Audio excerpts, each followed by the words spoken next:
In this video, we're going to be talking about the 1974 film directed and written by John Cassavetes, A Woman Under the Influence. If this is your first time here, please consider subscribing to our channel. We're Coffee with Aliens at the Movies, a film literacy and educational and review channel. I'm Robert Bellissimo. I'm an actor and acting teacher. I'm Steve Chambers. I'm a writer and an actor. All right, cool. So, what is it about this film, Steve, to you that makes it one of the best to see? Generally speaking, A Woman Under the Influence is considered certainly one of the most important independent films, if not just one of the best dramatic films, period, independent or for not. Sure. And that you can watch a pretty decent quality of it on YouTube. Yeah. But and you've said this, they ask a lot out of you. You can't, I don't think, sit back and eat popcorn, and you can try, but it's awkward. It tends to keep you kind of, I get with this film, A Woman Under the Influence, almost like a knot in my stomach. There's a nervous energy that there should be. Both Mabel and I forget Peter Falk's character's name. What's Nick. Nick. Mabel and Nick are both in different ways kind of on the edge, and you know why once you see it, and you can't help, this is why I think it's a successful film, you can't help but feel how they're feeling while you're watching it. So again, kind of kicking back, just eat popcorn, I find that difficult. There's this beautiful melding of seeing the scene at the dinner with the construction guys through her eyes, which is like, oh, these wonderful people that each have a unique characteristic, and there's nothing wrong with that. And I want to get to know each one of that. Yes. But without going like, what's societal proper? Like, she doesn't care. Like, she will touch your face if she likes it. Right. Meanwhile, so there's that relaxed, like, where she's kind of coming from, this is just what I want to do, but you're also seeing it through his, like, okay, dear, that's enough. Okay, oh, God, what? Like, just his frustration. And the beauty is, I think it's, at the same time, funny. I could go on, but I'll stick with that. How about you?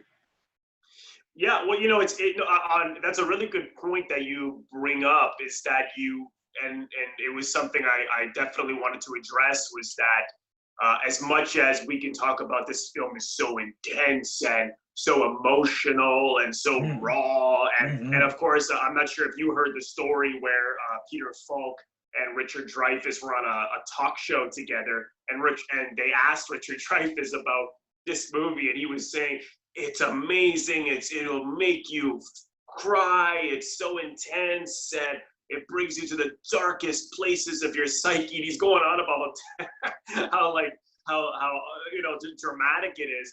Yeah. And Peter Falk goes, and it's funny. That's it. I haven't seen that, but yeah, that's it. That's all true. Yeah. Yeah, definitely. And he's absolutely right, because that I watched it again last night, and of course I've seen it a number of times. I can watch it again and again because of how much is involved with the behavior in there. And on the point of the humor, it's so many things. I mean, it's dramatic, it's funny, it's embarrassing. You're embarrassed. Yeah, that's it. I don't know of a better director who can make an audience feel genuinely embarrassed on your first viewing of this and on your 10th viewing. He involves you so much in this film. He brings you right into that world, as if you're someone sitting right at that breakfast, lunch, whatever you want to call it, spaghetti in the morning. He loves as much as people go on about how dramatic this film is, it really is a love story. I mean, these people really love each other. They 100%. Just don't exactly know how to express it, and the way they express it is harmful. And when the kind of kookier she gets, the more embarrassed he gets, because he's looking at his friends' reactions, and he just can't. He loves that she's like that, but he can't accept that her behavior in front with other people, and that's why he's this conservative guy, right? He wants everything to be nice, and he even says, and later in the film, let's talk about the weather. Let's talk. How are you? Normal conversation, normal conversation. And anytime he gets nervous, he gets mad, right? He's just really only in touch with that one emotion. So that's one thing, and this goes for all of John's films. Everything you said, yes, in John's films, it's the seriousness is hysterical. Absolutely. Sometimes they are in danger. Absolutely. There's I'd say higher stakes in this story for them than there are in many adventure movies. Like, this is life or death in a way. I mean, the relationship between the two of them means everything to each other. They need each other, and they run some serious risks. And as you said earlier, this is a story about love. And I think the whole thing is like the Holy Grail or the Ark of the Covenant of this is their connection is love. Like, they gotta literally fight for that. His concern about how she appears to others. Exactly. Because he is fine with her from the word go. Yeah, he loves her. Not only fine with her. Oh yeah, he actually enjoys her nonsense and everything. But you can't do that, in company, and then that puts more pressure on her. And she's, well, what do you want from me? Am I supposed to go this way or that? Yeah. And I think that's where trouble can happen. And I think it's letting go of, whatever. You know what? I love you. The people who know you really, they love you. What do I care? Yeah, and it's like Peter Falk said, like there isn't a copycat bone in his body, and you can't copy him either. I mean, he's not. He's so original. He's so he's such an individual, and as he said, filmmaking is reporting. I'm just showing you what I see, and John, that's why you can't copy him. That's exactly it. So collaborative as well. Well, exactly, and like on Faces, and I'm sure other ones, he would just light the whole living room set because he's like, I don't know exactly where they're gonna go, so light all of it. Well, that's how are you copying that, right? Like Hitchcock, you can go, that's a Hitchcock shot. Totally. Or like Brian De Palma does Hitchcock shots. And it works. I love Brian De Palma. Yeah. And then people do their version of Brian De Palma. But John Cassavetes, again, there's no look to his films. It's just a feeling. And you can't copy a fucking feeling.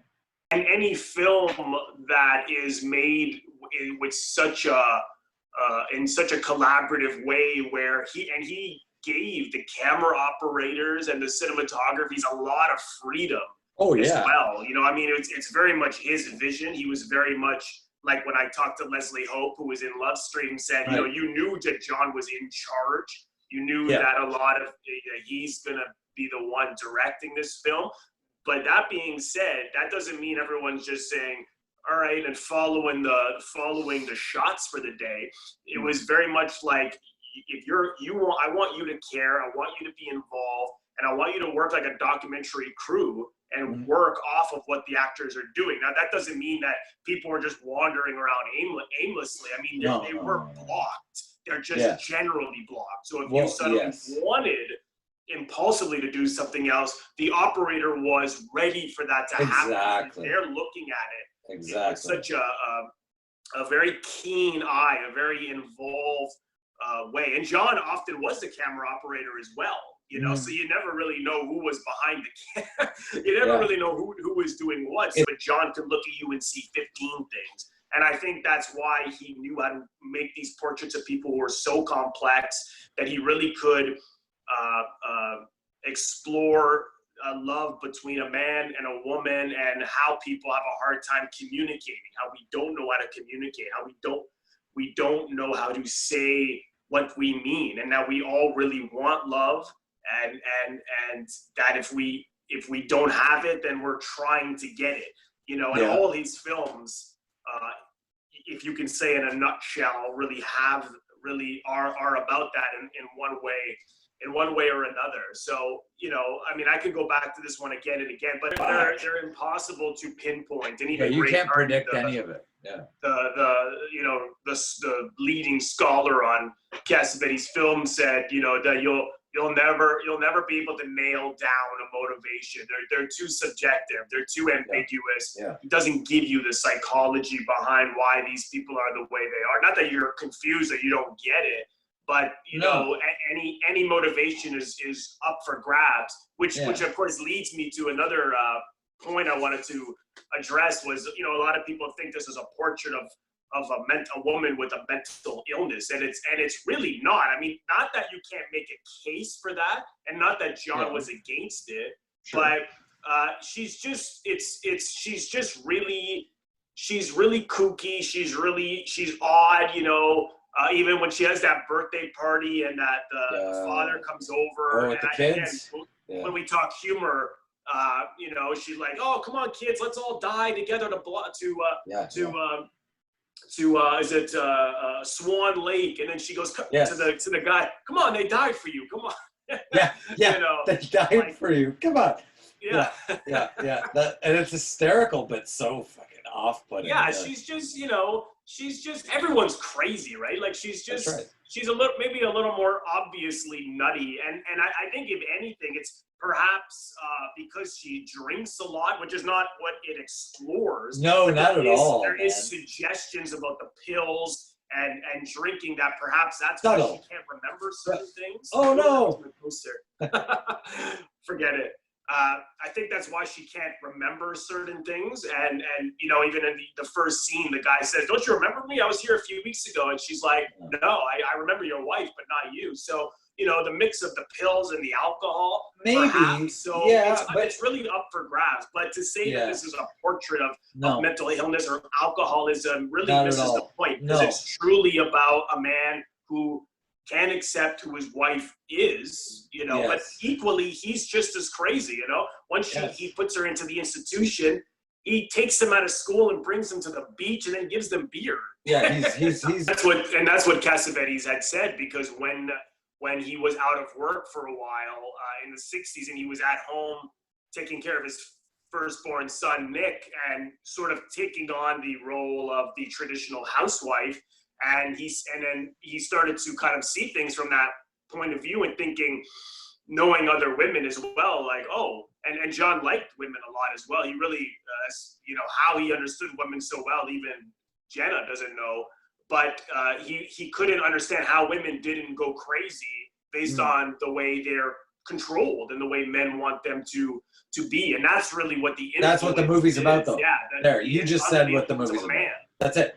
And that's what the movie's about. It's not about alcoholism. It's not, even though there might be traces of it in there. There might be traces of what we call mental illness, but I don't think so. But I mean, to me also, it has, you know, two of the best film performances of all time. I mean, everybody's great in it, but particularly Gena Rowlands, who I don't know how she's not the queen of Hollywood. Gives one of the best performances you can see on film, as well as Peter Falk. So just for that alone, 100%. It's definitely 100%. a reason to see it. But it's definitely a rough love story, and exploring the nature of men and women and how we can't necessarily communicate very well with each other. But at the heart of it is two people madly in love. So, you know, I highly recommend it. It's my favorite film.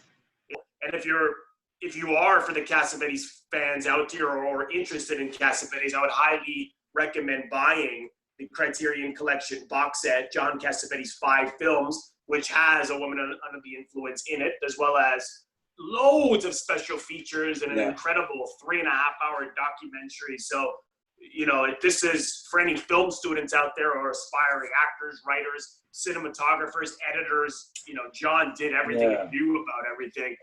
This is a film school and an acting school. Well, Steve, thanks so much again. Thank you, sir. Thanks so much for watching, everyone. Again, if this is your first time here, please consider subscribing to our channel. We're Coffee with Aliens at the Movies, and we will see you next time.